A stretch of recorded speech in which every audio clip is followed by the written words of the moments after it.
Bonjour à tous, bienvenue pour cette introduction à l'histoire de France. Donc, tout d'abord, j'espère que la qualité sonore sera pas trop dégueulasse, parce que le micro n'est pas de bonne qualité, mais on verra bien. Donc, pourquoi une introduction à l'histoire de France Parce que faire complètement l'histoire de France, ça me paraît impossible, si ce n'est s'y consacrer sur plusieurs années d'audio non-stop. Donc là, ça sera juste une introduction qui va balayer l'histoire de France.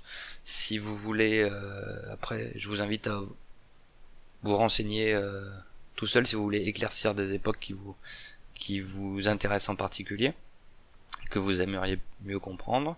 Vous pouvez aussi venir me dire tout simplement, me demander, on pourra en discuter. Je comptais donc faire un paquet d'épisodes d'environ 1 heure à peu près chacun. Bon, tout dépend de l'époque, du sujet bien sûr, de ma motivation.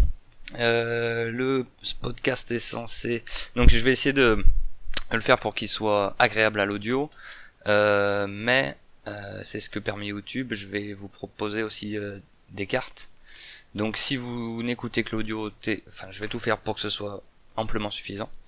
Mais je m'appuierai des fois sur des cartes qui amèneront un petit plus, on va dire. Je pourrais peut-être mettre aussi des portraits de rois, de personnages historiques, qui peuvent aider à la compréhension. Donc, comme toute histoire, chaque fois que l'histoire est narrée, de toute façon, c'est subjectif. Conter une histoire de manière objective, ça me paraît, à moins sur un événement très précis, à un instant très précis, ça me paraît impossible.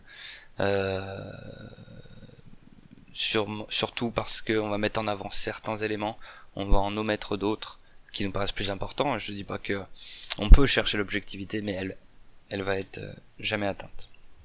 C'est pour ça que des fois, justement, les historiens, vous lisez la même époque analysée par deux historiens différents, elles sont parfois diamétralement opposées dans l'analyse. C'est pour ça aussi que l'éducation nationale a sa vision. C'est souvent teinté d'idéologie, faut pas se le cacher, comme pour l'éducation nationale, comme pour ce que je vais vous faire aussi, hein. Donc le plus de sources vous prendrez, le mieux vous aurez une vision d'ensemble de chaque événement. L'histoire, c'est vraiment plein de micro-événements, de micro-décisions qui amènent à une grande histoire avec un grand H. Donc il est difficile de dire, de détacher cause, effet immédiatement. On peut pas faire de raccourcis si simple. Voilà. Il y a la phrase célèbre aussi, les vainqueurs écrivent l'histoire, parce que il faut aussi, quand bien même on peut choisir parmi différentes sources, des fois il n'y a qu'une seule source, comme par exemple sur la guerre des Gaules, quoi. C'est la seule source, c'est César lui-même. C'est à peu près que grâce à lui qu'on connaît Vercingétorix. Il est un peu cité, je crois, par d'autres historiens romains, mais c'est vraiment par César qu'on connaît son plus grand ennemi, Vercingétorix, avec tout ce que ça peut impliquer, hein, de subjectivité. Donc, introduction à l'histoire de France, c'est-à-dire que je vais le faire chronologiquement. Donc je me suis posé la question, forcément, par où commencer. Soit je pouvais commencer par les Gaulois, nos ancêtres les Gaulois, soit un petit peu plus tard par les Gallo-Romains. Il y en a sinon pour qui ça serait plus Clovis, le baptême par exemple de Clovis vers 500.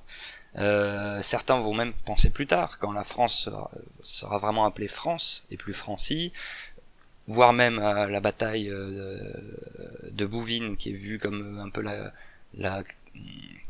l'apparition de l'esprit de corps, on va dire, de l'esprit de nation en France. Donc moi j'ai choisi les Gaulois. Même si je pense que c'est pas vraiment le début de l'histoire de France.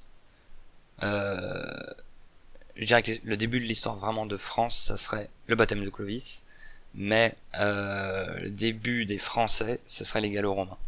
Et moi je vais remonter un tout petit peu plus loin, juste avant les Gallo-Romains, 5-6 ans avant, pour parler un peu des Gaulois, parce que c'est quand même un peuple connu, enfin en surface, entre guillemets, Vercingétorix, tout le monde en a entendu parler, et je trouve ça intéressant.